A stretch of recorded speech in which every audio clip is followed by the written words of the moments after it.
I was approaching the test. I was studying for it, and you can be a patent agent. My mind.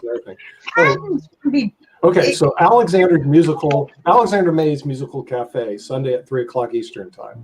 And she's gonna kick it off on the Sunday evenings when you are ready to wind down or wind up. Yeah. So, okay. Yeah. From South Africa. Meaning wind up. I'm like, you can wind up too. From South Africa to the world. Oh, Ganesh has just joined us also. Hey, Ricky. So Mr. Ganesh Krishnan joining us from Bangalore, India. And Mr. Ganesh is one of the popular promoters in India, and he's very popular in the startup fraternity. And everyone would look after to meet Mr. Ganesh and take some startup insights and also some tips how to run a good startup. And he's one of the he have invested in a lot of companies in India. So I would like Mr. Ganesh to share something about himself. And also we have viewers across the globe. So we need to start from A so that everyone would like to understand what have you done so far and how is the economy running around during the COVID-19. Yeah. And his picture went off, but he'll be back. Oh, no. You know, occasionally we give it time. Occasionally it comes back. And you know what I'm noticing, Kit? The more we've all been on this, the better our access has gotten. Have you noticed that? It's almost like artificial intelligence is working in our favor, that it starts saying, oh, they're on here every day. And it seems like we get better, like our bandwidth something gets better, or maybe we're look, Alexander will get better. People like me, I know, get better. You know, she has this trajectory. She'll improve, and I go like this, hoping I don't go down. Are you flatline, Nick? Did you I'm hoping to flatline. My flatline. Mr. Ganesh, can you hear us well? Are you audible? Yeah. I can hear you very well. Yeah. Okay. Namaste and good evening from IBM TV and from our viewers around the world. Yes, Ganesh. So Ganesh, namaste. Namaste. You work with startups. Is that what you do? Yeah, I'm a serial entrepreneur. Have 4 greenfield startups and exits across sectors, which are sold companies. Now I do something called a venture builder, where we have 14 startups which we have promoted. This is like a venture nursery for startups. Okay, so that's what I do. Okay, yeah. You know, we actually on our program we have Wednesday devoted to having the startups on IBM TV. So if you have some startups that you think would present well on television, let us know, because we book them on Wednesdays to give them exposure. Because one problem I've seen, and I've done several startups, as a matter of fact, successful ones, one that I still own. The real problem that you have, at least I've seen in this country, is the exposure. In other words, for them to get national and international exposure on their startup, real tough. And what we're doing is we're providing an outlet for them on Wednesday, so they get exposure, worldwide exposure to their products, their people, what they do. So what you have to do is just let Ankit know he's that way about, and then he'll book them for Startup Wednesday, because regular media here, you just don't get any exposure for startups. I mean, and I've been to CBS, NBC, ABC, Discovery Channel. I've gone through all these people. And unless you're Shark Tank, which does quite well, and the people do really well on Shark Tank, and they only film 19 a year. Most of what you see on Shark Tank is reruns. I mean, seriously. And so what happens is they just don't have exposure. But anybody who was on Shark Tank was wildly successful, even if they didn't get funded, because they got national exposure. I got a challenge question for people about Shark Tank. Yeah. Kevin O'Leary, what was the best investment he made? That gave him the biggest, quickest return on investment? I have no clue. That's a good question. Anybody? Mr. Not So Wonderful. Mr. Anybody? Okay. Is it on the sugar something, I mean, related to sugar? Because I'm not sure about the brand name. Okay, so you probably watch the show. There's a lot of sugar in it. It's called Cupcakes in a Jar, or Cupcakes in a Can. Yeah. So it was cupcakes in a can. It was a mother and a daughter. And nobody believed in them because it was a bakery. And they had the numbers down, though. And that's what impressed him more than anything, is they knew their numbers. They knew what they needed to sell to make a certain profit, and if they were able to get more money, they could produce more for less, and they knew this. But there were some things they didn't know about business, so nobody wanted to invest in it because it was cupcakes. Well, he invested in them, and in weeks, he got his return on investment.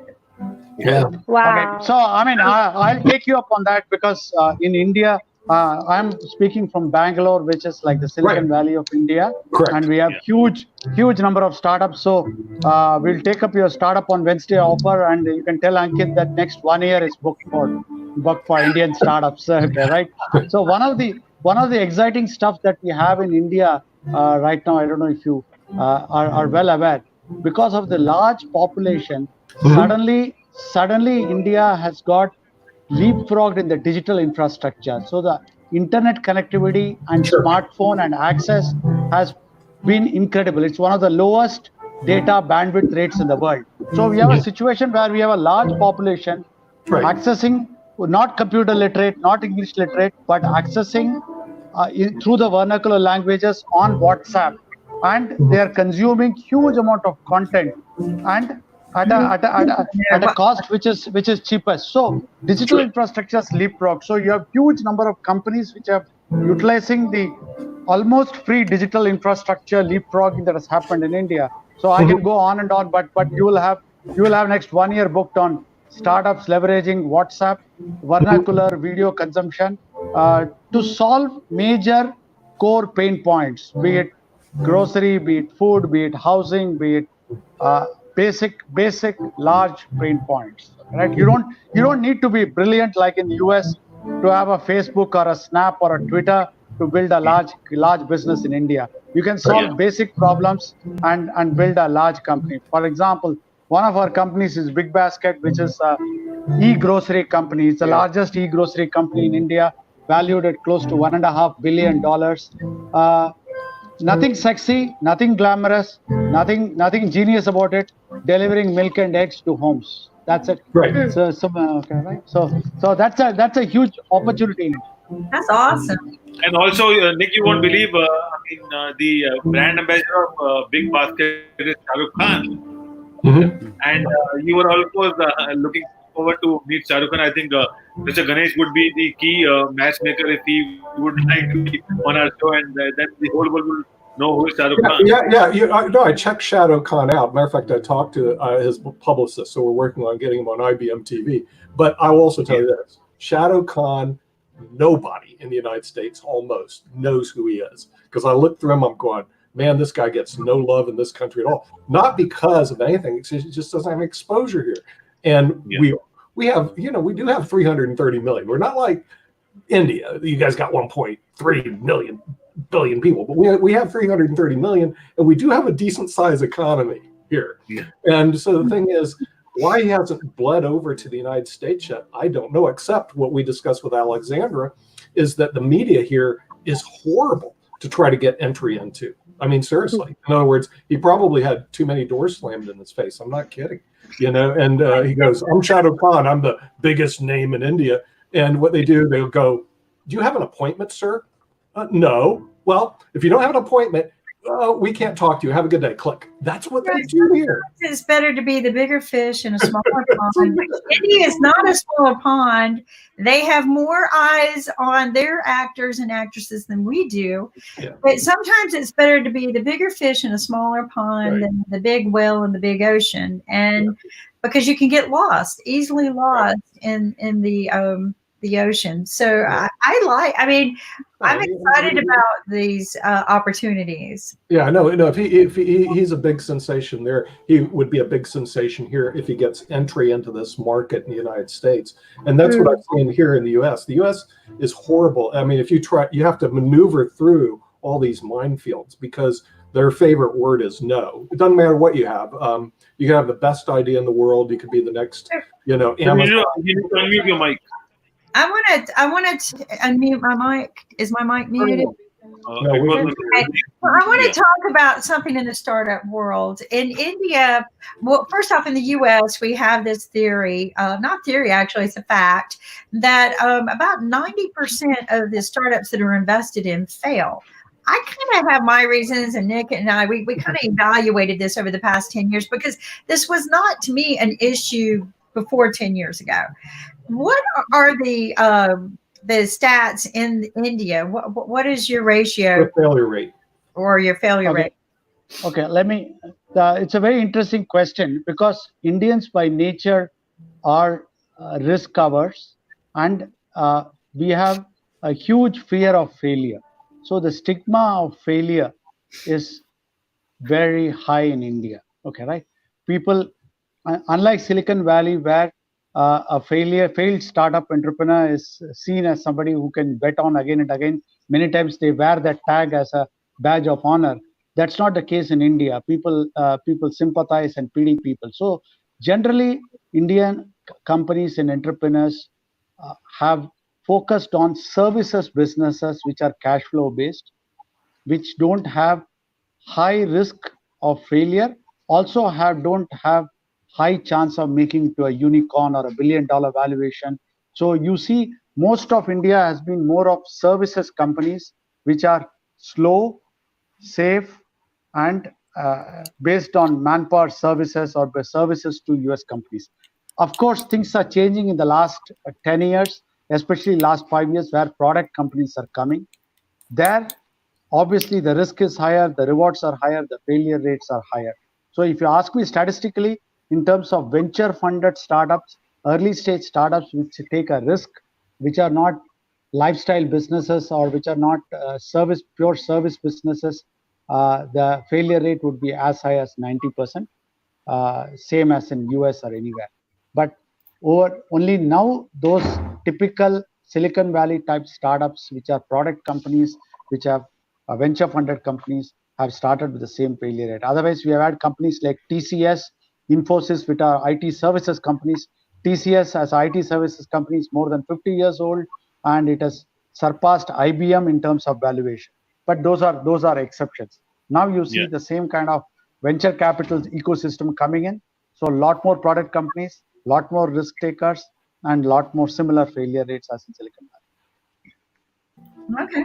If I ask about current pandemic, because things would be different earlier before Corona, and then life after Corona would be different. Do you think the startup will be having an easy flow, or it will be a tough boat? I mean, because it's always tough to get funding and then follow up the business path, but business is slow during the COVID-19. So how do you think the economy in terms of startup will shape up in the next 1 year? What do you think in the US? I'll answer the Indian scenario in a bit. I'd love to hear the US. Let me tell you one of the stories, because we were filming with IBM several years ago at CES. Okay, and I invited 20 startups on there. Okay, like no kidding. I invited a lot of them, but 20. We'll bring Brock Felt on to share the story too. We had Brock Felt. He runs Silicon Salt Lake. He was on this. We had John Fanning, the founder of Napster, was in the audience. We had Chris O'Connor. We had Chris O'Connor, who headed IBM's IoT department. I had Manny Fernandez, who was on CNBC's Who Wants to Be a Billionaire. We got stood up by 18 of the 20 startups. They just didn't show up. They go, well, John's going to come by tomorrow and see us at our booth at CS. So we're not going to be able to make it. Sorry. I'm dead serious. And I'm going like, whoa, I never had that. And it was very simple because we had all of these venture capitalists there. We had IBM's top executives. I flew in from Switzerland. But the thing is, here was the difference. Okay, normally we interview CEOs from major companies like John Thain, who's the head of Emerson. We interviewed John Scully, who's the CEO of Apple. Alan Trefler, who you might be familiar with, the founder of Pegasystems. So I'm used to interviewing these people. They all show up. They all show up on time. They're all ready to go. Okay. Well, the minute I went to the startup community, that was my first venture into startups. They didn't show up. They didn't show up on time, and they blew me off. I was going. And it was free. We were giving. It was free. We were charging anything, right? Exposure, but also you need venture capitalists in private. I realized why the failure rate in the United States 90%.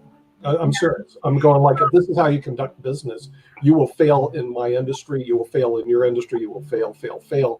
And the reality of startups here in the U.S., 90% of the funded startups fail. It's because, Ganesh, their attitude is horrible. It's like the money should be given and all this wonderful stuff will happen. When I did my first startup 37 years ago, if I had a prospective client, not a client, a prospective client, 7 hours away, I'd get in my car, drive just to see that prospective client. In other words, you did what it took and you worked 12 hours a day at least. These people don't have that. The other thing I believe is that we call this funding is unrealistic. They're totally the venture capitalists will like do a spread of 150, 150,000, and $150,000 is unrealistic for some businesses to launch. You just cannot launch for $150,000 in some businesses. You can't build your hardware, you can't manufacture, none of that happens for $150,000. Sometimes responsible because they even told me we know 90% are going to fail. This was one of the big banks in venture capitalists. We know 90% are going to fail. We're okay with that because the 10% that succeed make us the money we need. And I'm like, I got really angry because I'm like, so you set the people up to fail. There is no responsibility in either the funding side or the receiving side. There's no responsibility. And I think it needs So I think that's a very interesting point that you're talking about. There is, as a venture capitalist, it's a high risk, high return game. It's almost like going to Las Vegas, one step better than gambling, right? So if you are going to be gambling, you know the chances of success in a win in a gambling is very low. So what do you do in order to come out a winner? You bet on very high returns. In those small probabilistic situations when you win, which is say less than 10% or less than 1%, you better expect the returns to be so high that 1% of very high return will compensate for the risk that you're taking. So that's a venture capitalist outlook. So they expect 10% of their portfolio to make mega returns, another 20-30% of their portfolio to give average return or return on the capital, balance 40, 50, 60% to actually fail and write off the amount. Now that is their outlook. But as an entrepreneur, you are all in with your company. You're not doing a portfolio management. You can't say, I'm going to start in my life 3 or 4 businesses. It's okay if one of them succeeds, 3 of them fail. It doesn't work that way. So there is a natural lack of alignment between these two objectives. So what do we need to do is to ensure that you take venture capital only if you are aligned with that particular game. What does that mean? I'm going to take venture capital money. I'm going to play for high stakes. If it's going to go bust, that's fine because venture capital is okay with it. I'm happy with it and all that stuff. I'm not looking to build a lifestyle business. I want a high growth, high risk, high return, IPOable in good times and exitable in good times. That kind of a business. Otherwise, you shouldn't take venture capital. That's what I've learned. My first business was 30 years back. I bootstrapped it for 10 years. Then we took it public and sold it to a listed company and all of the stuff. No venture capital money. My second business was venture capital money. We sold it in 2 years, made some decent returns, good IRR for the investors, some good money for us. Third business I started was again without venture capital, profitable business. We used to do statistical modeling for Fortune 10 companies out of India. Basically hire PhDs and statisticians and do statistical modeling for Coke and Procter & Gamble and all those. That didn't require any risk capital. $500,000 of money we put in. It was profitable from day one. We sold it for $63.5 million. Nice, neat return because there is no return on capital was great. There were only 4 of us who did that, and this happened in 4 years. My fourth business was a high-risk business, creating a consumer brand in the US out of India. That required a lot of risk capital. So I went to venture capitalists, took risk capital money, blew it up in creating the brand. Fortunately, we sold it to educational leader Pearson, which is listed in US and UK, and did that. So I think there are different models of entrepreneurship. A venture capital model is a very typical model. Today, we have in Growth Story, which is a venture builder platform. I have 14 companies. I have 26 venture capital investors, top ones like Sequoia Capital and Axel Partners and Bessemer Venture Partners, World Bank, IFC, and all of those. So in most of them, I have those. because those are venture capital models, and in others we don't have. Okay, right? So that's a difference. Yeah, and you mentioned bootstrap. See, well, I think a lot of the entrepreneurs don't understand bootstrapping. It's one of the toughest things in the world to do, but it's definitely a way that you really learn to appreciate capital if you learn to bootstrap. Okay, because the thing is, you have to monetize very quickly on a bootstrap, or you're out of business. I mean, that's the bottom line. And then you start appreciating capital. And I think a lot of the people that are these entrepreneurs don't appreciate the real cost of capital. They think if they're funded, the money's theirs. Wait a minute, that's really a big, expensive loan. You got to look at it, a double-digit, triple-digit loan. Are you really willing to part with that amount of equity for that particular loan? And if you need it, then of course, that's what you do. But you better respect the investor and get that money back and a big profit for them. One of the things I laugh at is people think, say you get a couple $1 million, right? They think, wow, you're rich. And I'm like, no, that's already allocated. You had to show you were spending that money already. So that money's already spent. That's not money that I get to keep and go put into an investment, right? Yeah, and I'm wondering about so I got to become, when Nick met me, I was very private. You didn't know what I did. I hired my own PR people. I didn't want people to ever know I had any kind of money coming in, because immediately, people thought that money was mine. And and it wasn't mine. I raised 134 million. No, it wasn't my money. It belonged to the company. It belonged to the companies that were doing business with us, not me. And so everybody goes, oh, you're rich. No. So when Nick met me, I never came out in public. You would see me in boardroom, courtroom, classrooms. Where I felt like I was very good at. Nick is the one who convinced me to come out and speak more, because most of these businesses are failing because they're not seeing the full span of running a business. And that's what I could do. When I go to when I do a business plan, I do it right down to the pencil you have to buy. I do it to every monthly expense you have. My business plan is going to be, 12-month to a 3-year business plan of going to market. And I'll ask for $3 million. And it can come in stages, right? Or I'll ask for $100 million. It's got to come in stages. I don't expect you to give me the full. I've had it given to me up front before, but you put it in stages. When I complete this stage, you give me the next one. But when you're constantly having to go out and raise money after you finished doing whatever you did with the 150,000, and then you're always running out and raising money, you're not building a business anymore. And this is the concept that they have evolved in most of the United States. When I came out of retirement to launch an invention, everybody said, oh, you need to hire somebody to run your company because you're going to be constantly raising money. And I go, why? I'm ready to go. I got my business plan. My business plan was this thick. And it was real funny because I can remember sitting down with someone. He said, send me your deck. I go, what? Okay, send me your deck. I didn't. I had to Google deck, right? What's a deck? And I go, well, I got a business plan. I don't want to see a business plan if I can't figure it out in 10 minutes. And I go, but you're going to invest $100 million in something that you see 10 minutes worth of data? It didn't span with me. And then I discovered people were not even building a real prototype. They were out raising money on a dream with a video, right? They would make these really cool videos that look like, and I talked to one gentleman, he had raised $30,000, and he took that money and made a beautiful video, and then took that video, raised more money. And but he never built a product. Never built a working prototype. So the concept of raising money changed considerably from back when I used to work and raise money. And so I gladly joined Nick in doing the TV show, because I just felt like. So I want to ask a question to both of you. What is the situation in the US post WeWork debacle? Some of the challenges SoftBank has been having, and the Uber and Lyft and publicly listed companies, even before the COVID thing started, had crashed. So two questions. Okay, right?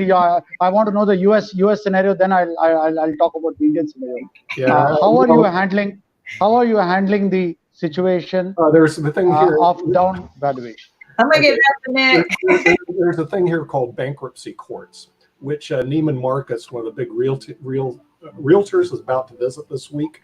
And there's a couple things. One is the stimulus package that exists in the United States. Most people are going for the stimulus package. In other words, the government is handing out $2.2 trillion, and they're about to put another $300 billion in this week. So the stimulus package is out there. So you basically apply. Some of it's free money, some of it they cover your payroll for 8 weeks. But right now, if you were a startup, you're saying, hey, we want to get into business, right now I would say no, like big time no, unless you're in biotech, pharmaceuticals, or something in the health related field that relates to this coronavirus, because your run of the mill businesses today are going to get shot down. You're going to see a lot of good deals in the bankruptcy courts here in the United States very shortly, because I believe a lot of these businesses will not be around in the next 2 months. They're just going to go under. And our president was famous for filing bankruptcy. So he bankrupt. Okay, listen what he did. He filed bankruptcy for casinos in Atlantic City. And if you think about it, how could you bankrupt casinos? Those are just money machines. Yeah. The house always wins. House always wins. You can't have a situation. There we go. But the thing is that our country is built on that foundation of bankruptcy court. It's one of the courts that will probably continue going, because I've noticed a friend of mine is involved with the bankruptcy case right now. He is actually one of the lenders, and his case is still going. It got put off a little bit, but it's still in the mix. See, so that's a challenge. Let me talk about India a bit. That's a challenge in India. We don't have Chapter 11 equivalent that's easily implementable. Even though the courts take a long time to settle legal disputes and all that stuff, that one of the challenges entrepreneurs face, and you talked about it earlier about very high failure rate. It's very tough to close a business in India. So I know entrepreneurs who have moved on because the businesses have failed. They have taken up a job, done something else, but old pending stuff still chases them. Things are improving in the last couple of years. People have done some reforms that you are able to shut down companies. Otherwise, there is always a lagging, not stigma, a lagging pending litigation or pending nuisance value of a business that is there. Point number one. Point number two, it's very easy to keep somebody engaged in litigation for next 5, 10, 15 years. So one of the things that the government is working and startup is working, how to bring efficient Chapter 11 equivalent, how to be able to shut down companies so that people can cleanly and clearly move on. There are cases where some income tax equivalent of IRS in the US are asking people questions about something that happened 7 years back or many years back. Hey guys, I have failed in my business. I lost my money. I lost my time. I have moved on. I'm trying to earn my living now. Don't now go around asking me about some return which I did not file and all that stuff. So those are things that we still need to evolve. But the challenge I really want to talk about in the current situation that we have is because of the COVID, companies last year, 2019 was a good year for Indian startups. The valuations were good. People raised money at nice valuation startups. Come 2020, there's only been downhill and downhill. So the challenges companies are facing now are, if you have to raise money, most likely it will be a down round. When you go into a down round, you guys all know, there is liquidation preference, there is anti-dilution rights, there are stuff that are associated with earlier investors. There are cases where there are multiple investors on the cap table who have come in at different times. Some of the funds have ended their life cycle. Those people cannot invest to bail out the company or support the company in tough time. So how do you balance a down round? How do you balance multiple investors in a cap table? How to create a structure where the founder still has got motivation to carry on. At the same time, company gets that $500,000, 1 million, 2 million needed to survive the next 6 months. So these are challenges. There are no answers. These are the challenges all venture capitalists in India are facing. I'm sure it's there worldwide too. On how do you navigate the system? Okay, right? Yeah. And there are rare cases. Be a good show. I would also like to have this conversation on a startup show. If you want to get a startup show going and a business show, because we're going to need that evolution re-entry process, but we need to save them now. You're saying something. We need to get that life float out now, right? And how do we do that? And Nick, that's a big question. Well, it's a good question. But remember, Ganesh, that capital here is unequitably distributed. For example, I told Kim this. Unequally, not unequitably, unequally. Unequally, whatever. Okay, but anyway, the thing is, in the United States, 40% of all of our venture capital comes from Silicon Valley, 40%. In where we live, it's called Research Triangle Park in Raleigh-Durham, North Carolina. They tell, we got Duke, we got North Carolina, we got North Carolina State. We have the Research Triangle Park. We have Duke. Okay, we have Duke. But here's the reality, Ganesh. Our venture capital, our total amount of venture capital in this area is 0.075, next to nothing. Percent. Wow. You see what I mean? Yeah. And so when I was with the North Carolinians here, we're all, because I'm not from here. I was actually in Florida, Seattle before I came here. And they're all touting, oh, we're Research Triangle Park. I said, guys, you got to get real here. You're 0.075. You're not even 1%.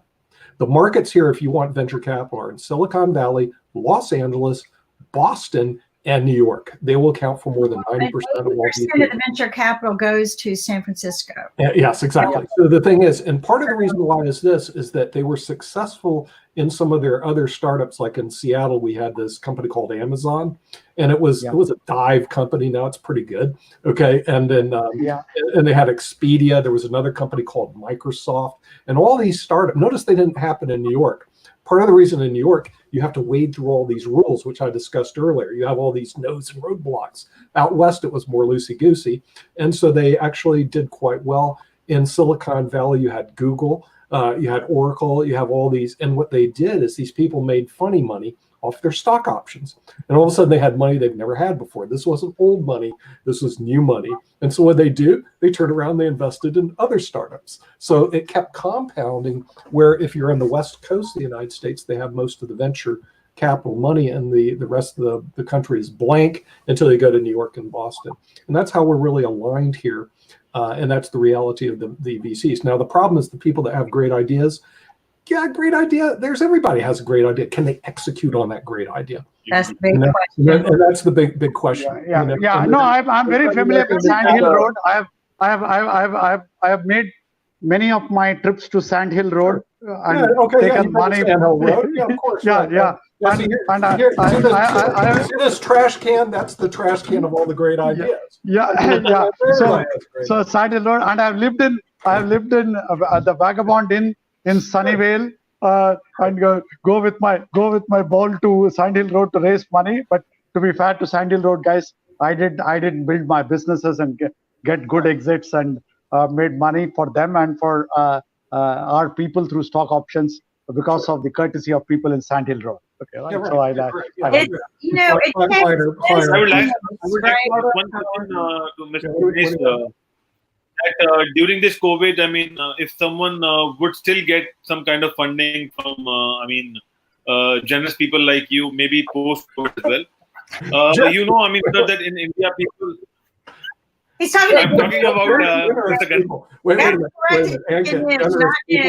VCs are not charities. Okay, so the thing is, they're looking for ROI. I mean, come on. Capital is a limited resource. If you want to, see somebody. If still be able to get the funding round done, because still I believe there's a lot of funding going around in India. And sir, you know that we Indians are very optimistic and we know how to work in a very crunch situation with less resources and with more time. Do you think we can cover up the situation in the next couple of years? Because at point of time, because I also run a company, and at this point of time, things are really bad, and we are not sure how soon we can get back to the normal business. But when you talk about startups, you know that in India, people work 15, 20, 24, 25 hours a day, and they wanted to come back and they wanted to reduce the cost cutting, and they can work from home and from different places. But they wanted to make sure that they will come back to the business as soon as possible. What do you think about our spirit and instinct of working towards the betterment of the startup and the industry? Yeah, so I think it's a good question. The way I look at it is, in India, we are used to multiple challenges, right? And I'm not saying this to downgrade India or downplay India in any way. I'm 58 years old. I lived all my life in India, studied and worked in India, even though many of my businesses have done business with US companies. So I love my country. But here we have a lot of challenges, okay, right? Right from air pollution to water to traffic, each one is a challenge.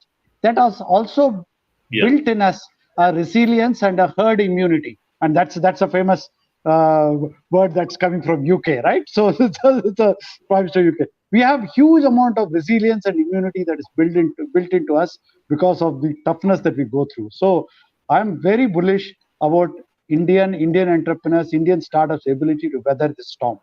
What is the challenge now is, this is a once in a century pandemic. We don't know how to model this. For example, we are right now under a severe lockdown. We don't know how long will the lockdown last. It's getting extended. To the second phase of lockdown to recovery, we don't know whether it will be 3 months, 6 months, 9 months, or 12 months. Third, finally, we don't know post-recovery, what will the normal be? What is going to be the new normal? That is a big, big challenge. So there are so many unknowns in a once in a century pandemic that it's scary, okay, right? But the good part, herd immunity, resilience is something which is built into us as Indian startup entrepreneurs. So I'm not very concerned about it. So I think you should be bullish, and we'll overcome this. And there you go. The bullish market is startups. And Ganesh,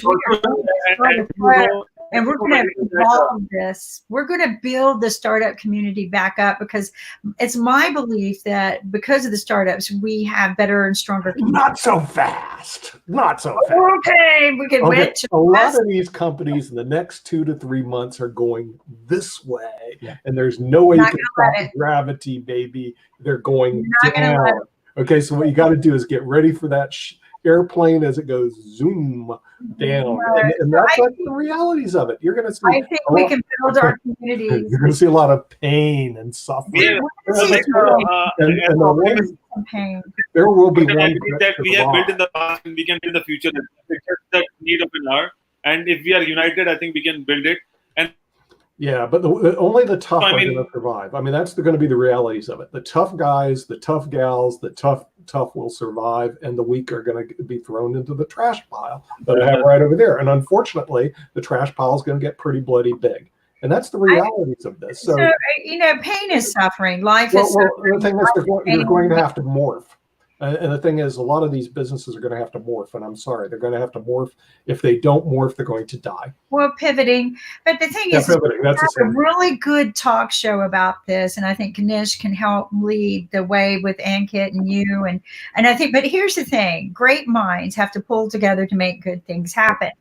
And I think we can do that. The other thing is that we're not going to be spending money on cleaning the environment anymore. That's billions of dollars that people were piping into research to clean the ozone. Let's pull that back into new research. Let's pull that back to save some of the startups. Get the startups going. The startups is the reason why the communities survive. Okay, that's the reason why the world thrives. It's not the big corp. We all think it's the big corp with the billions of dollars, but it's those community startups, and you know that. We all know that. But Nick, you're right. It's going to be It's going to be the spigot's going to close. Horns through the rose bush before you get that rose. I'm sorry that you know how you go to these businesses closed due to coronavirus.